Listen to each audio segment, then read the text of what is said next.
muy requerida por nosotros porque tiene a sus seguidores dentro de Encontrados y siempre es un gusto poderlo saludar al analista Franklin Pareja, que seguramente nos va a ayudar también a asentar todos estos picoteos que hemos dado en cuanto a la información, porque hace falta el análisis para ver cómo está avanzando nuestro país. Permítanme darle la bienvenida, está ya con nosotros Franklin Pareja, es un gusto tenerlo, Franklin, al inicio del mes de abril, con tantos temas por tratar que seguramente nos va a faltar tiempo para conversar en esta tarde. Hola, muy buenas tardes. Muchas gracias por la invitación. Y pues sí, efectivamente, la turbulencia creo que todavía no ha pasado, así que me pongo a disposición. Franklin, qué gusto saludarlo. Tiene una fanaticada muy importante que lo siguen en diferentes puntos del país y fuera del país y lo vemos en varios medios. Es un hombre requerido porque su palabra pesa en el análisis. Y en esa misma línea quiero preguntarle, Franklin, la luna de miel está todavía avisorándose para largo, ha terminado, sigue la luna de miel, hay algunos resquebrajones, se puede parchar, puede venir el cura parchar con agua bendita. ¿Cómo ve usted esta luna de miel entre el pueblo y este gobierno de Rodrigo Paz Pereira ante todos los anuncios que viene haciendo y las posibles soluciones que para muchos son parches? No estoy tan convencido de que haya una luna de miel.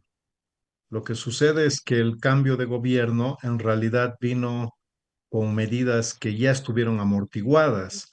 Hace más de 2 años no hay divisas en el sistema financiero, entonces los bolivianos hace más de 2 años prácticamente transamos en el mercado paralelo, porque no es que en Bolivia no haya dólares, lo que pasa es que no están bancarizados, no están en el sistema financiero. Si no hubieran dólares, este país ya hubiera colapsado porque Bolivia es un país que tiene una economía bimonetaria.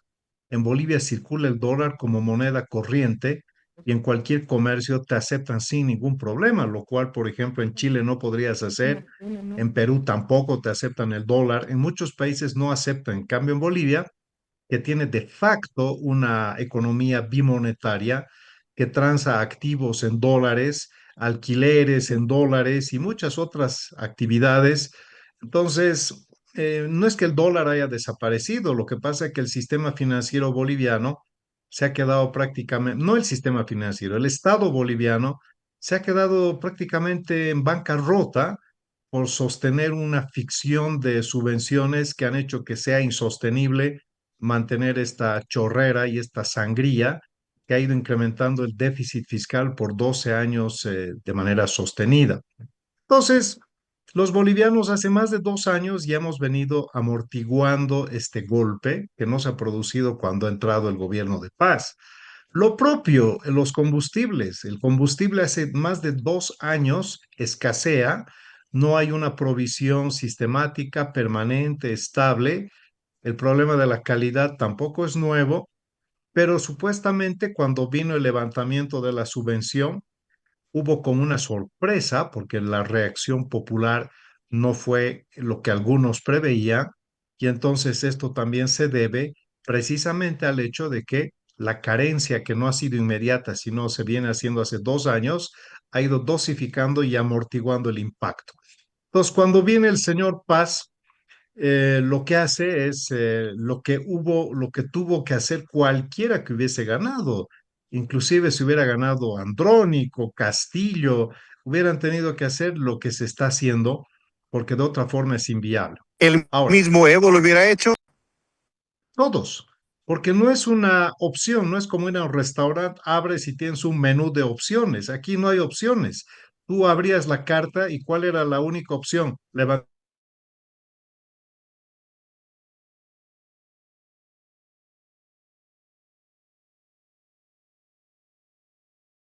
Se nos una fue condición. ahora Sí, sí, vuelvo a tornar. Pero, pero la idea es que esta situación que ha ido amortiguando el impacto popular, yo creo que se está acabando. Se está acabando por quizás hasta tres razones.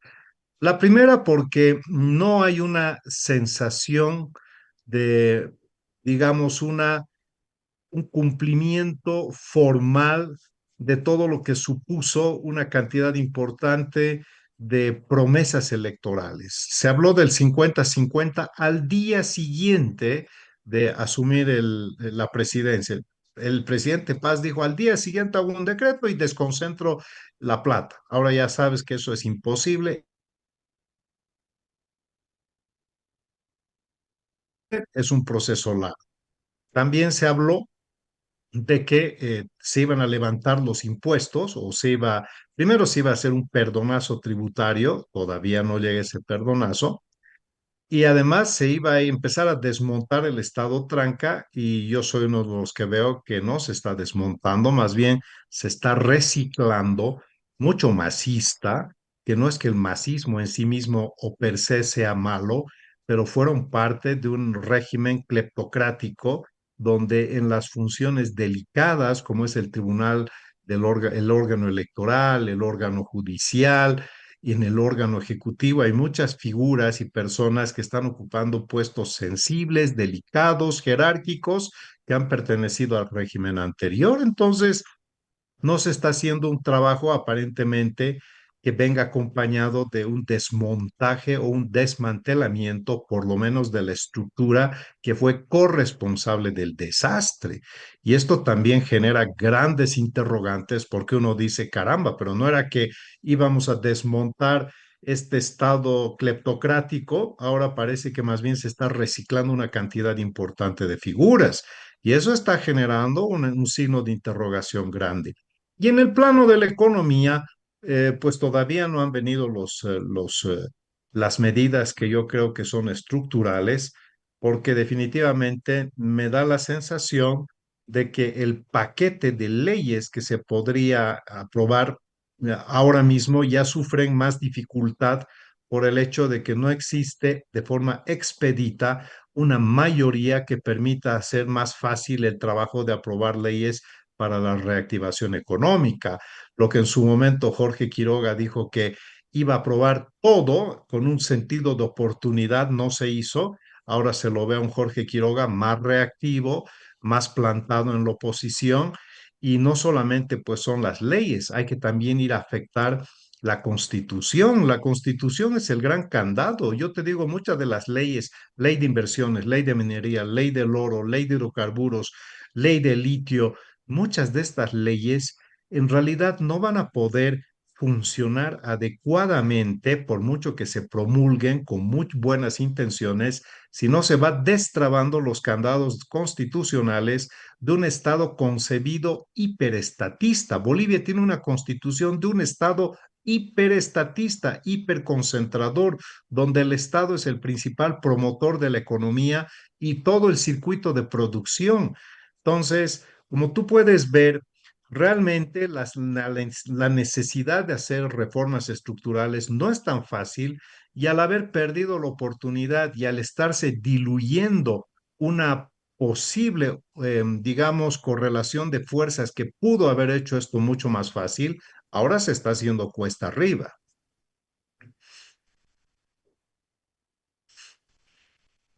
Muy bien.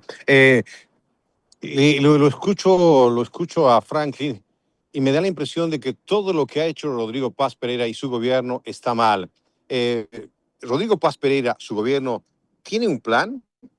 ¿Tiene una mirada? Son estos baches que atraviesa y estas grietas son parte de una inexperiencia, pero hay un plan de trabajo. ¿Qué impresión le deja todo esto? ¿O se está aprendiendo en el camino, como decimos, a la que te criaste, estás avanzando en este caso? ¿O siente que no hay plan o hay plan?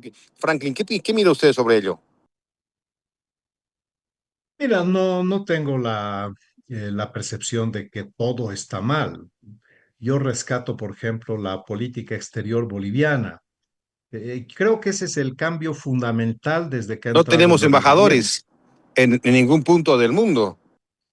Sí, pero más allá de los embajadores, que obviamente debería acelerarse el proceso de reestructuración del cuerpo exterior, lo que Bolivia ha hecho es cambiar de eje.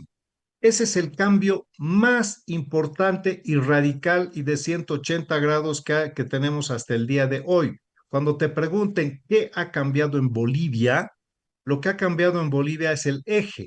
De Rusia, China, Irán, Nicaragua, Venezuela y Cuba, ahora estamos en Occidente y próximos a Estados Unidos. y el entusiasmo de los organismos multilaterales en cooperar a Bolivia no es tanto por el cambio de gobierno ni por el cambio de presidente, es por el cambio de eje, que es una nueva visión geopolítica de Estado y que nos permite apalancarnos de una forma más compatible precisamente con estos organismos que son, en este caso, el Fondo Monetario Internacional, para rescatar, porque Bolivia necesita urgentemente un botellón de oxígeno, una inyección de capital, porque los créditos que están viniendo son por objeto específico y su desembolso está condicionado a la ejecución. De tal manera que no podemos pensar que los créditos son la salvación. Bolivia lo que necesita es un salvataje, porque es un país que ha caído en la insolvencia. Y es bueno decirlo con claridad. No son los créditos los que van a sacarnos de esta situación difícil. Bolivia necesita por lo menos unos 4.000 millones de dólares para recuperar, para tener un margen relativamente estable y para recién reiniciar su proceso de reactivación económica que viene acompañada de un paquete de leyes que no van a ser suficientes si no vienen con reformas constitucionales. Entonces, ¿qué es lo que ha cambiado en Bolivia? Ha cambiado el eje. Eso es lo principal, lo primero. Bolivia ha cambiado de eje. El segundo aspecto, es verdad que tenemos un presidente que está haciendo diplomacia directa. Él en poco tiempo ha estado con el presidente de Estados Unidos, presidente de Chile, presidente del Brasil, príncipe de España, presidente de Paraguay. Realmente ha tenido una actividad bastante intensa en un relacionamiento, además con un eje totalmente distinto a los que le encantaban a Evo Morales y a Luis Arce, ¿no? Luis Arce le encantaba sacarse fotos con Díaz Canel, con Ortega y con Maduro, eran sus fotos preferidas.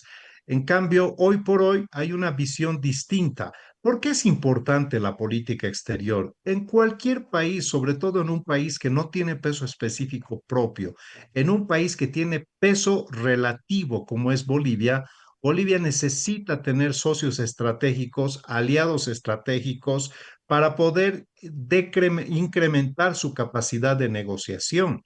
Y esto era fundamental y en un momento de crisis Bolivia necesita un apalancamiento internacional y eso es lo que yo creo que se destaca como una de las cosas más importantes que está haciendo el nuevo gobierno. Pero en cuanto a las reformas propiamente, yo veo que hay lentitud. Y en cuanto a un desmantelamiento del Estado tranca, creo que hay un reciclaje cuestionable. Entonces, si vamos haciendo la suma entre cosas buenas y cosas malas, hay de todo. No es mucho tiempo, ni siquiera es medio año, pero el tiempo pasa volando. Franklin, ¿cómo estás? ¿Qué dices? Te habla Cacho.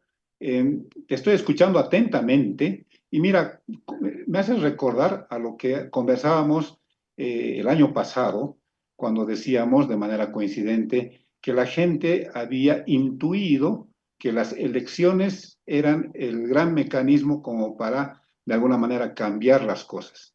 Ya estaba prácticamente agonizando, digamos, en su esfera más hegemónica, el MAS estaban surgiendo otros liderazgos y dijimos, ¿te acuerdas? Las elecciones son de alguna manera el instrumento, el mecanismo para cambiar. Bueno, estamos a 3 días, 2 días en realidad, de que se cumple el quinto mes de gobierno del presidente Rodrigo Paz. Hubo la elección, se eligió por segunda vuelta, empezó su gobierno don Rodrigo Paz Pereira, y lo que anotas es para mí muy, muy importante, ¿no? Esta especie de desorientación, al mismo tiempo de lentitud, al mismo tiempo de suerte, de una suerte de incapacidad, como para encarar las reformas del nuevo ciclo.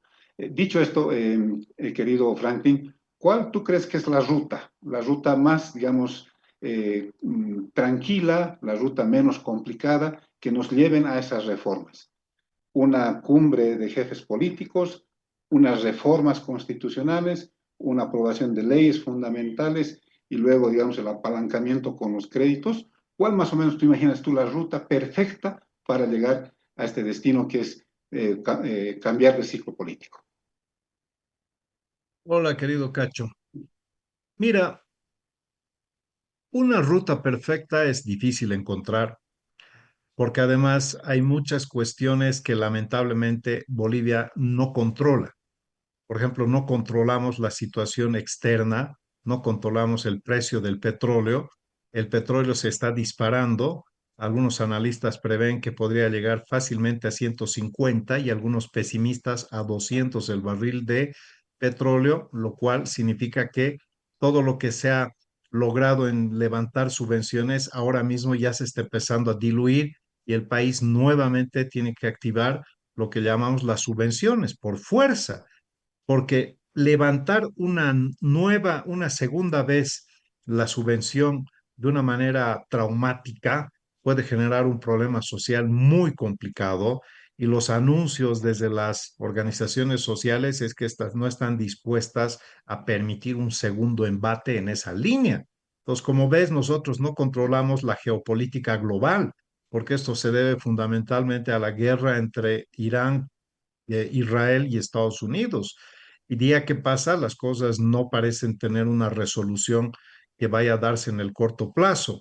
Aunque ojalá, si de la noche a la mañana surgen buenas noticias, van a dejar de generar una presión sobre la suba del alza del petróleo. Entonces, por una parte, nosotros tenemos dificultades precisamente porque nuestro peso relativo no nos permite ser autónomos en muchas decisiones y estas decisiones están condicionadas a los mercados internacionales. Por eso tener aliados como Estados Unidos, aunque digan lo que digan, hoy por hoy tener un aliado es importante porque nosotros lamentablemente si las cosas se ponen peor, vamos a necesitar todavía un nivel más elevado, quizás de monto para salir y a flote por lo menos este año. El segundo punto, Bolivia necesita un diálogo intersectorial, multipartidario y multinivel para crear una agenda mínima. ¿Por qué multipartidario? Porque no es una cuestión del gobierno, es una cuestión del país donde tienen que estar las fuerzas políticas. ¿Por qué multisectorial? Porque tiene que participar salud, educación, producción, minería, hidrocarburos en mesas técnicas, porque los temas son multisectoriales. ¿Y por qué multinivel? Porque es un tema donde está el presidente, están los gobernadores y están los alcaldes. Entonces, un diálogo nacional multisectorial, multinivel y multipartidario. ¿Por qué? Porque tenemos que elaborar una agenda de país donde por lo menos los puntos básicos los acordemos de una manera consensuada y democrática. De otra manera, si empezamos a generar tensiones en un momento de crisis y todavía en un momento de crisis política económica en Bolivia y en un momento donde la amenaza global es la recesión y la estanflación, es decir, inflación con recesión. Eso es gravísimo porque estamos en puertas de un momento en que el mundo puede entrar en recesión.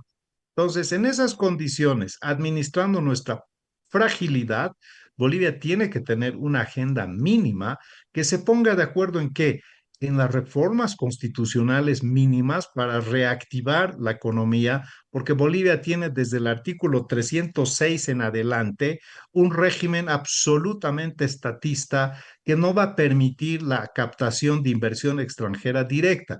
Cuando nosotros hablamos de que ahora tenemos un periodo en el que se va a restituir la seguridad jurídica, otra vez va a haber respeto a la propiedad privada. Eso no es suficiente, ese es el estándar. Hay muchos países en el mundo que ofrecen seguridad jurídica, que respetan la propiedad privada, que tienen reglas claras y no por eso les cae la inversión. La inversión, además de todo eso, necesita incentivos. Esa es la clave para captar recursos, incentivos. ¿Qué das tú para que yo invierta en tu país? Y quien tiene una política de incentivos súper agresiva, hoy por hoy es el Paraguay. Exención de impuestos, infraestructura, tecnología, créditos, todo, absolutamente todo para que tú vayas al Paraguay, inviertas tu platita, te den todas las facilidades para los créditos, te eximan de impuestos por 5 o 10 años, pero la cosa es que vayas, inviertas, crees empleo, metas tecnología. Eso se llama incentivos. Países como Brasil o México no necesitan tener una política de incentivos tan agresiva porque el solamente hacer negocios en Brasil ya tienes un mercado de los más grandes del mundo. Entonces, ese es el incentivo, entrar a un mercado gigantesco. Bolivia, ¿qué tiene? Un mercado mínimo, chiquitito, de consumo mínimo.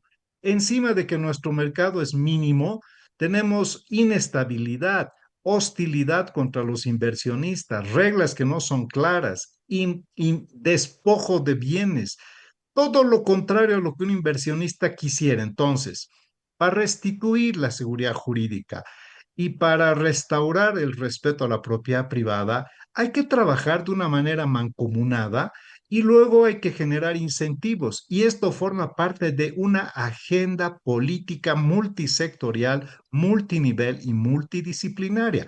Ese es el segundo punto. La plata no va a llover porque nosotros somos Bolivia. Va a llover cuando demos incentivos y seamos atractivos. Y tercer punto, rapidito. Bolivia tiene que generar estándares razonables de estabilidad. Entonces, Bolivia es un país que no tiene principio de autoridad en nada. En este país todos hacen lo que les da la gana, no hay principio de autoridad, no hay respeto a la ley, todo se hace por la fuerza y bajo presión. Nos hemos desinstitucionalizado. Por eso mismo Bolivia es un país donde no hay el imperio de la ley porque no hay imperio de autoridad. Entonces hay que restaurar la autoridad y esto se hace con credibilidad, con confianza, con obviamente institucionalidad, pero si no utilizas y empiezas a generar mensajes vacíos, confusos, difusos, no estás restaurando el principio de autoridad. Me llama mucho la atención este segundo punto, Franklin, porque si es multipartidaria, tendrá que, por ejemplo, contemplar al evismo, que ahora incluso tiene hasta gobernador, tiene alcaldes, tiene concejales, me imagino que también asambleístas departamentales, ha copado una parte del espacio político en disputa. En la parte multisectorial que tú dices, contemplaría también a la COP, por ejemplo, que sabemos que tiene una especie de ligazón casi umbilical con el masismo de antes, pero representa a los sindicatos de trabajadores. Y en la parte del multinivel, ¿qué se hace, Franklin? Estamos, creo que, sin viceministerio de autonomías ya prácticamente hace 2 meses o un poquito menos, ¿no?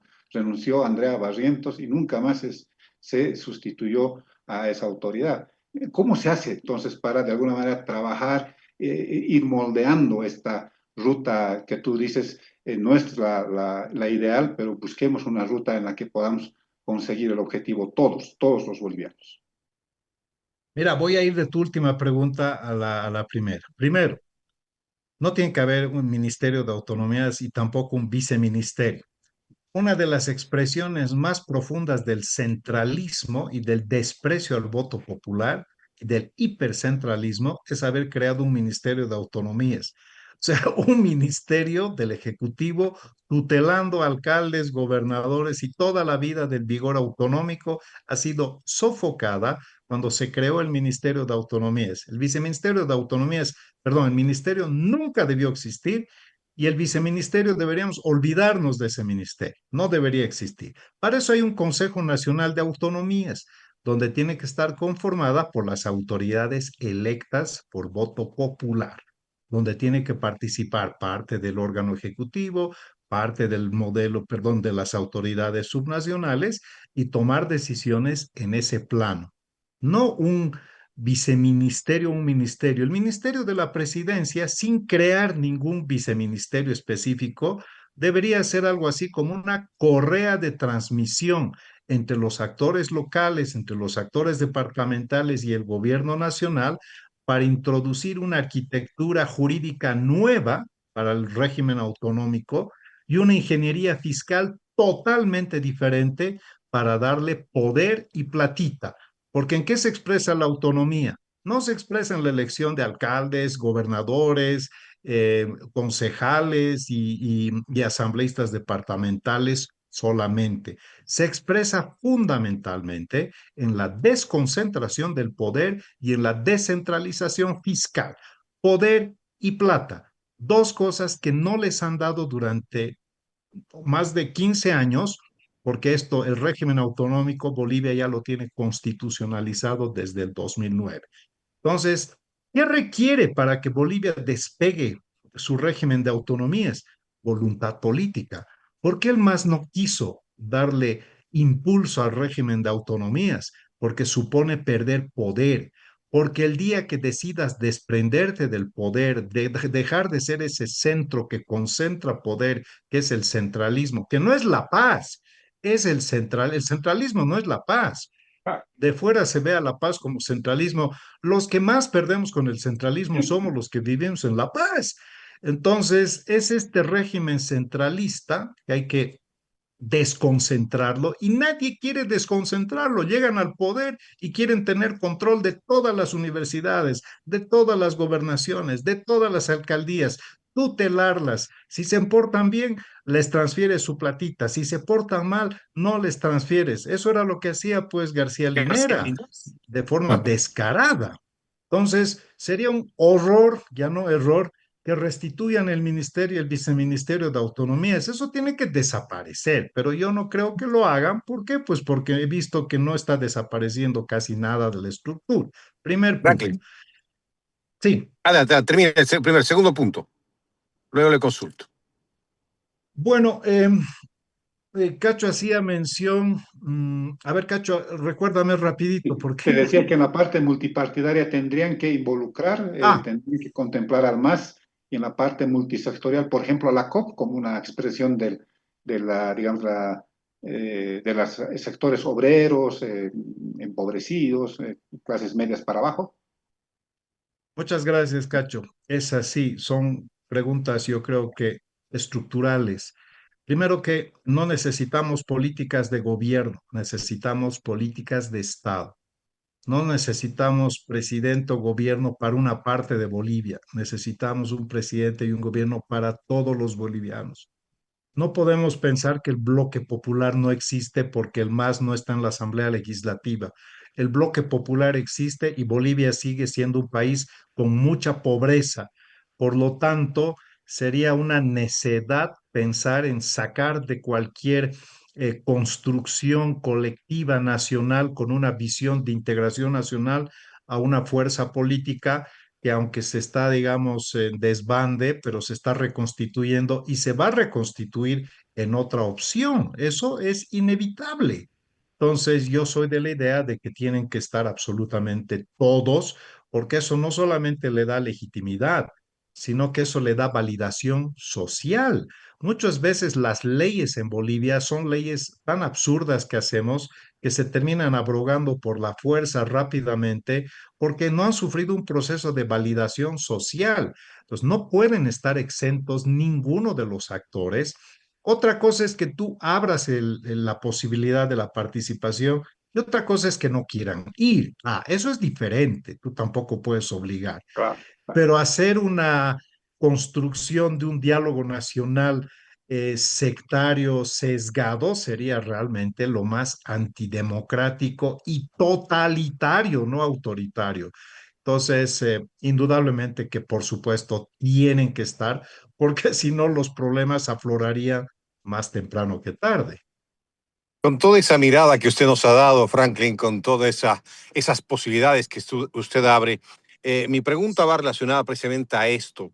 ¿Qué pasa con los actores sociales? ¿Qué pasa, por ejemplo, con la Central Obrera Boliviana, con una CONAMAC, o con otros sectores, los sin tierra, los sin trabajo, los sin techo, y todos los sin nada que ha generado el gobierno durante estos 20 años, grupos de fuerza y de choque para apuntalar una ideología? Se debe seguir trabajando con estos grupos, se debe seguir negociando con estos sectores, que si bien son sectores que necesitan, requieren, hay otros sectores que han sido invisibilizados y en ese sentido no permiten avanzar a un país, este gobierno cualquiera que sea, en los cambios que se requieren hacerlos con prontitud y con un tema de cirugía precisa. ¿Qué se debería hacer con estos sectores? Se están pidiendo ya una marcha de, se les incremente, ha habido un incremento de 3.500 el salario básico, en un país que no tiene plata. ¿Cómo se debe trabajar y enfocar, tener esa mirada hacia estos llamados sectores sociales? Mira, las organizaciones en Bolivia, llamadas románticamente organizaciones sociales, son principalmente sindicatos, ¿no? El movimiento al socialismo y la política boliviana tiene matriz sindical y particularmente Occidente en Bolivia tiene matriz sindical. En cambio, en el Oriente tiene matriz cívica, no sindical. Por eso el civismo en La Paz no suena ni truena. Yo no sé quién será el presidente del Comité Cívico de La Paz, ni siquiera de Cochabamba, peor de Oruro, porque no tienen ninguna incidencia. La matriz sindical es la que tiene poder, la que tiene fuerza y la que tiene cultura política y cohesión, pero además con un fuste bastante autoritario y muchas veces antidemocrático. Entonces tienes una élite ahí sindical que ha gozado de las mieles del poder durante casi 20 años. Y ese es el origen de la conflictividad y tensión, porque tienes o tienes muchas estructuras que se han construido en base a la prebenda, en base a las dádivas, en base a las filtraciones del poder, en base a, digamos, el copamiento territorial, regional, nacional, todo sobre el Estado, ¿no? Todo sobre el papá Estado que privilegia a quienes tienen mayor afinidad y cercanía y los hijos que son críticos, esos son desterrados del hogar, porque finalmente esa visión de papá Estado es la que les gusta pues a quienes viven del Estado y sobre todo pues beben del Estado. Ese sindicalismo boliviano en muchos casos no es realmente la defensa ni de los sectores populares ni de los sectores pobres, porque además las estructuras sindicales en el país son altamente autoritarias, son altamente cohesionadas, funcionan con una disciplina férrea, pero en base a la fuerza, en base a la coacción y a la coerción. Entonces, las dirigencias sindicales en el país han sido básicamente la estructura y el ejército que ha creado el movimiento al socialismo y han sido los grandes beneficiados, los que han vivido en jauja porque han tenido todo siempre y cuando apoyen la estructura de gobiernos que han sido de muy mala calidad y de un elevado nivel de corrupción. Pero decía algo la COP cuando se estaban robando a manos llenas la plata, no decían nada. Más bien Guarachi, el dirigente, el último, era subalterno del gobierno, porque en el pasado la Central Obrera Boliviana defendía a los trabajadores del gobierno. Lo que hemos tenido estos últimos 20 años es una COP que ha defendido al gobierno de los trabajadores y de la ciudadanía. Entonces, esa estructura y esa construcción de la matriz sindical en el país se ha visto afectada en sus intereses y es reactiva a que cualquier medida salga bien. Por eso más bien tratan en todo momento y manejan absolutamente un discurso sedicioso y desestabilizador. Eso de que se vaya el presidente, que renuncie. Todo es renuncia, que se vaya, acortamiento. Es un lenguaje no casual, es un lenguaje que viene de la mano de una construcción que claramente tiene objetivos políticos de desestabilización. Y ese va a ser el pan nuestro de cada día. ¿Por qué? Pues porque los grandes privilegiados de este último tiempo, por lo menos los 3 últimos lustros, son aquellos que hoy por hoy se ven afectados y se ven imposibilitados de tener esa irradiación de poder que fue tan importante. Así que yo veo que no va a ser fácil el momentum político del gobierno, porque además ha nacido con una bancada que ya tiene 3 facciones, por tanto su estructura y su cohesión ya le dificulta inclusive en su seno interno tener la posibilidad de llevar adelante la construcción de la plataforma legislativa y hacerla expedita. Eso era lo que se esperaba. Se esperaba que en el segundo o tercer mes ya estén aprobadas el paquete de leyes para la reactivación. Ya vamos en el quinto mes y ya tienes críticas en el seno mismo de tu estructura, ya tienes fisuras dentro de tu bancada, ya tienes voces críticas de la oposición no del MAS, sino de la oposición, en este caso del Libre, que tiene una bancada, la segunda bancada más grande. Entonces, yo creo que se dificulta la situación y por eso mismo el tiempo es el peor enemigo en este momento. Y yo creo que uno de los temas también centrales es que el gobierno presente su plan de desarrollo, porque tienes que tener pues una brújula como país. Todo el gobierno tiene su plan de desarrollo, por lo menos quinquenal, y que nos digan qué tipo de Estado vamos a hacer ahora. Hemos salido del momento plurinacional estatista, que creo que no hemos salido, en realidad seguimos, pero más bien ahora, si en algún momento presumo que el Ministerio de Planificación está construyendo la nueva visión país, porque ahorita tú me dices, ¿dónde estamos yendo? ¿Cuál es el camino? No sé, no hay sé porque no hay nada escrito. Un gobierno te tiene que presentar su plan país y decir, este tipo de país vamos a hacer, estos van a ser nuestros pilares, estos son nuestros ejes, esto es nuestra política en economía, así va a ser nuestra política en producción, así va a ser la política social, así va a ser la política de defensa y seguridad, así va a ser nuestra política de relacionamiento internacional. ¿Eso existe? Yo creo que todavía no. Así, Presumo que deben estar construyendo, porque si no tuviéramos eso, no tenemos plan país. así, así es. Totalmente de acuerdo, Franklin. Yo creo que la gente ha empezado a pedir eso, ¿no? O sea, no con estas palabras, por supuesto, que tienen profundidad de tu parte, pero sí, la gente ya está empezando a exigir cosas que de alguna manera generen este tipo de certezas en la población. Mira, una especie de anécdota.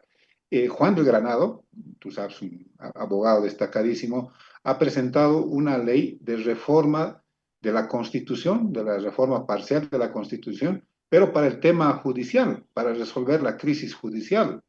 ¿Dónde está la parte que tú señalabas que es nodal, la parte económica, la parte Ah, política, la parte de las autonomías, la parte de las inversiones?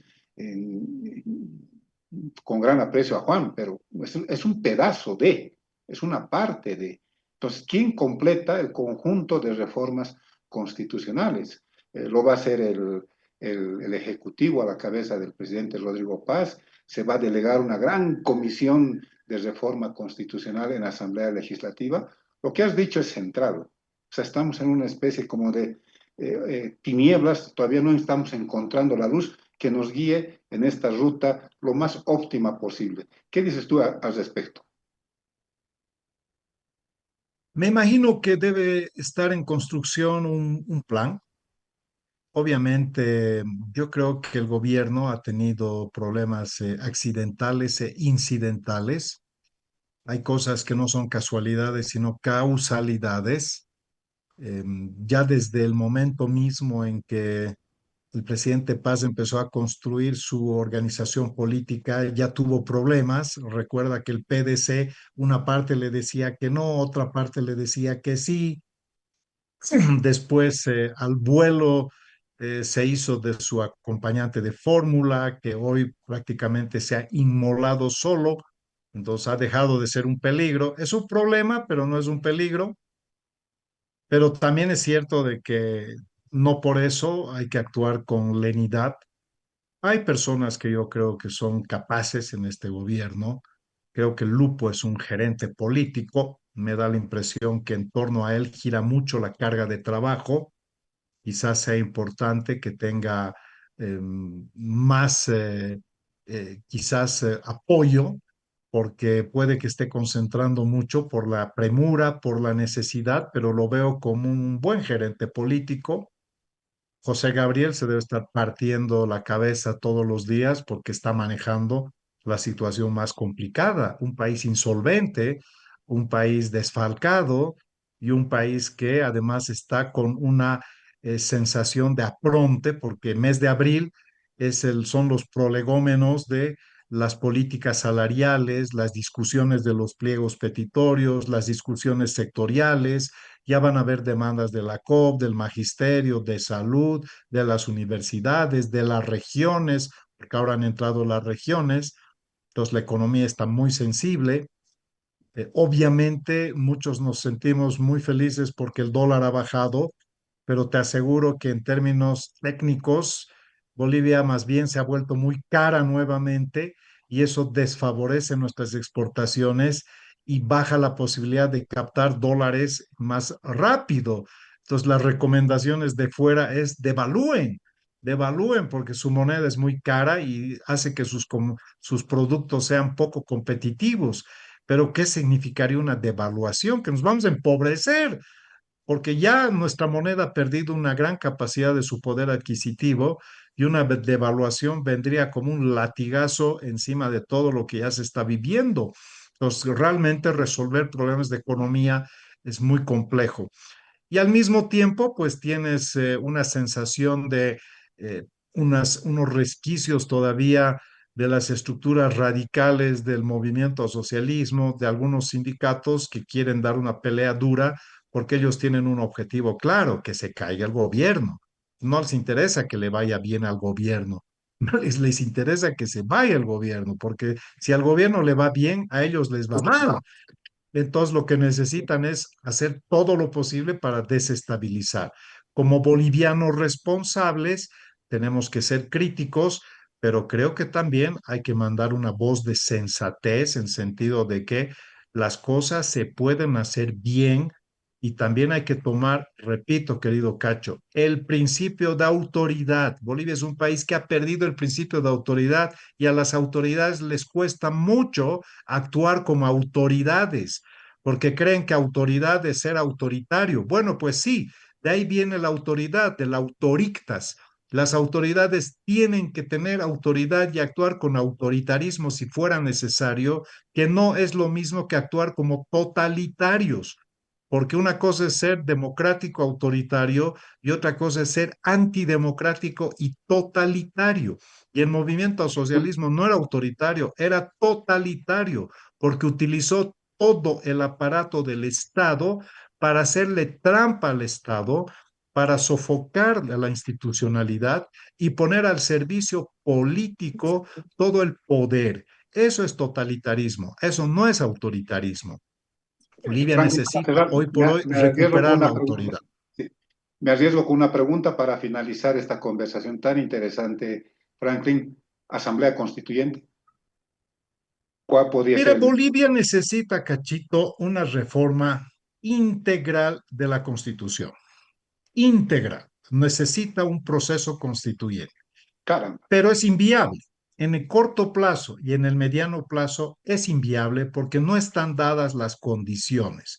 Porque antes que la Constitución, hoy por hoy hay que resolver lo urgente, que es la crisis, pero la crisis múltiple, porque no solo es económica, Así es. pero tenemos que estar claros de que el país necesita dotarse a sí mismo de un nuevo pacto social, descafeinado y descontaminado de la impronta que en su momento vino como proceso de cambio, donde lejos más bien de hacer un pacto social que permita a los bolivianos aunarnos, lo que ha hecho es dinamitar el campo de la institucionalidad, descompensando el catálogo de derechos, difuminando las obligaciones y además introduciendo una vena de cuestiones que nos han inoculado odio, haciendo que haya bolivianos de primera, de segunda, de tercera categoría, haciendo que las leyes no tengan jerarquía, haciendo que el régimen autonómico, aún a pesar de existir, esté completamente tutelado.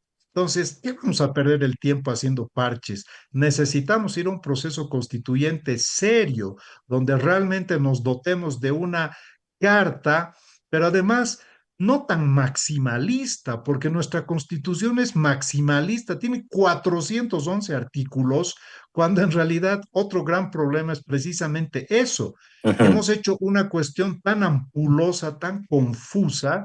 Hay países que tienen menos de 10 artículos en su constitución, ahí tienes Estados Unidos, ahí tienes Inglaterra.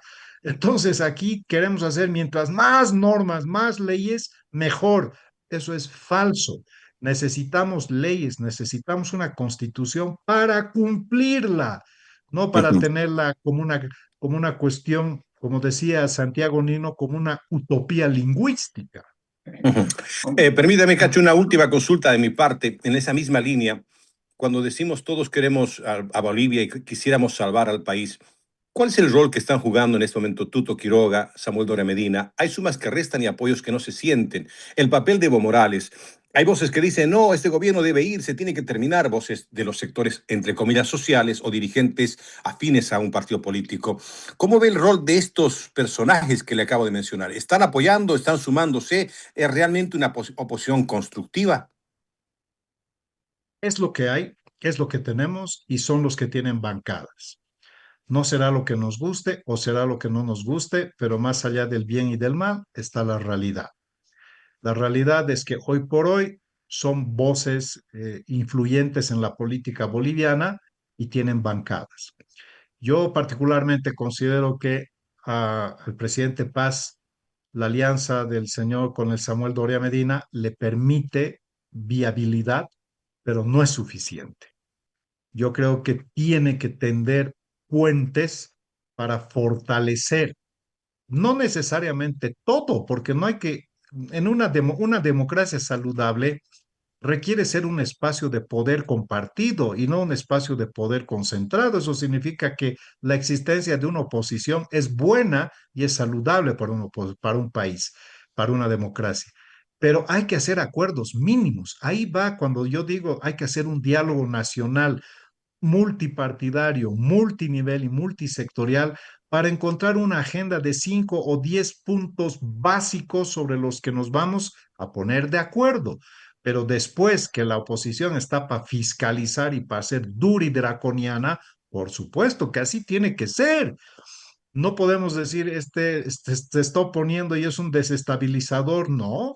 Oye, si ves chambonadas y vos ves cosas cuestionables, el que menos se puede callar es el opositor, porque está ahí cumpliendo un rol. Pero claro, para hacer la agenda nacional, yo creo que hoy por hoy estos actores, incluidos los otros actores que tienen bancada, aunque sea chiquitita, pero Manfred Reyes Villa, Andrónico Rodríguez, tienen que ser parte de la ecuación. Así que son los personajes que Bolivia ha decidido que tengan bancada y creo que nuestra política actual tiene que recuperar la pedagogía del diálogo, del consenso, del pacto, porque hemos tenido concentración del poder con 2/3 y mayorías aplastantes durante 20 años. ¿Y qué hemos tenido? Una lesión estructural a nuestro sistema democrático y una violación permanente a la institucionalidad constitucional. Así que hoy por hoy nos hay que preguntar, ¿queremos un gobierno de la Constitución o queremos un gobierno nuevamente que tenga un fuste cuestionable y que vaya en contra de la Constitución? Porque los países que funcionan bien en el mundo no es porque sean de izquierdas, de derechas, de centro, nada. Los países que funcionan bien en el mundo son aquellos que respetan su Constitución, porque la Constitución es un límite al poder. La Constitución no te da poderes ilimitados, más bien la Constitución te limita el poder.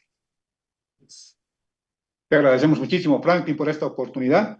La verdad, hemos entrado, creo que a las profundidades de un tema que es esencial para los bolivianos, saber qué va a ocurrir, saber cuál va a ser la ruta que vamos a transitar, por lo menos en este año. Muchísimas gracias por tus criterios, Franklin. Vamos a estar atentos a los acontecimientos y te vamos a volver a convocar. ¿Te parece? Las gracias a ustedes, querido Cacho, querido Gonzalo. Hasta la próxima oportunidad, pues y nada, les mando un abrazo muy grande como siempre. Buena semana. Igualmente, igualmente. Gracias, Franklin. ¿Qué tal? ¿Qué dirá la audiencia escuchando todo lo que acabamos de escuchar de Franklin? Siempre claro, directo, contundente, pero importante esta reflexión, ¿no? Este análisis. La audiencia, como dicen, el soberano tiene la palabra. Es que eso es lo que hay. Eso es lo que hay, es lo que elige y la gente siempre debe estar informada, debe informarse, no dejarse llevar por chismes, ni dichos, ni diretes, ¿no? Así es. Dificultades y oportunidades quizás pueden resumir, digamos, toda esta entrevista a fondo que hemos querido hacer con Franklin Pareja, aprovechando que tiene muy buen conocimiento de la parte política, de la parte de la estrategia que se tiene que desarrollar. Ojalá le sirva a la gente que tiene la conducción del país en este momento, porque está claro entre líneas, ¿no? O hacen algo que tenga que abarcar a partidos, a sectores y a los niveles regionales, o la cosa se pone bastante complicada. Así es, y quien seguramente ha estado muy atenta a esta entrevista es la señora Nelly Machicado, a quien voy a aprovechar de mandarle los saludos. Sé que nos sigue tarde a tarde. Señora Nelly, un gusto saludarla y sé que aprecia